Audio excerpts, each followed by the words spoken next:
Well, good morning. This is Deacon through the fire. Right now, I'm in Alabama. I wanted to send out this special backyard reflection. This week has been particularly difficult for the Punishers organization. Two of its members have passed. I feel as though it would be worth speaking a little bit about this specifically because we're all going to have tragedies in our life. We're all going to be dealing at some point or another with death in our families, our parents, our spouses, perhaps our children, our brothers. Death is not something that any of us can avoid. It's going to come for all of us. There's a bigger notion. There's a much bigger notion that I think would be worth reflecting on. God did not create us for comfort.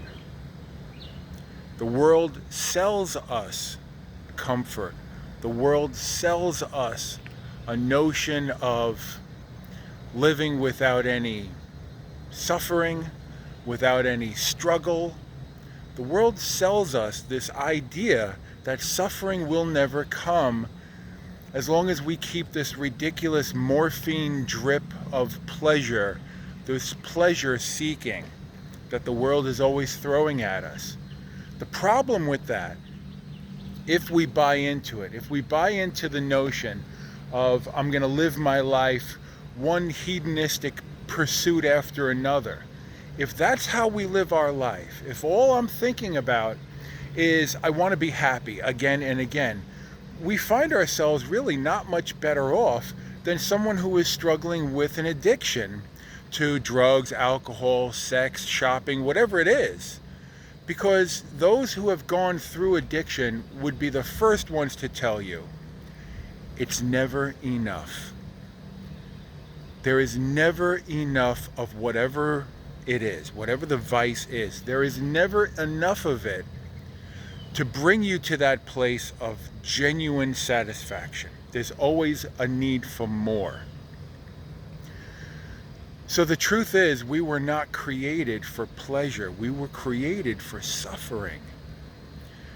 The question now becomes, how do we suffer? Sadness, tragedy, death visits all of us. Sickness. Some of our brothers here in the Punisher community are battling cancer. Some of them are walking around as amputees with only one leg. But I tell you, looking into their eyes, when I see them embracing each other, there is not happiness, but joy. And it's because joy doesn't come from some hedonistic pursuit of, let me get the latest thrill or more of this and more. No, joy actually comes from God. Joy comes from a genuine love for one another.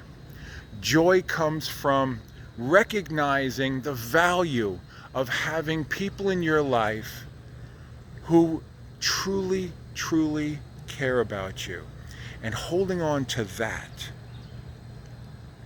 Joy is love. And love is of God. This is what's really important. We're out here. I'm up before everybody else. I'm over at the hotel, and I'm up before everybody else. And yesterday we had a tragic event happen. One of the guys passed, had a heart attack while he was riding his bike. Absolutely horrible. The community rallies around through love for anyone who experiences tragedy. This community is really amazing. And a lot of people think, oh, bikers? What are you kidding me? This is not your normal biker organization. It's really not. These are all law enforcement, military, first responders, people that through their career path, they go out of their way to sacrifice themselves for people they don't even know. Elevate that. Elevate that 1,000-fold for the people that they do know. It's an amazing group of men and women that are in this organization. And so I just want to share with everyone, punishers, non-punishers, I want to share with everyone the difference between happiness and joy.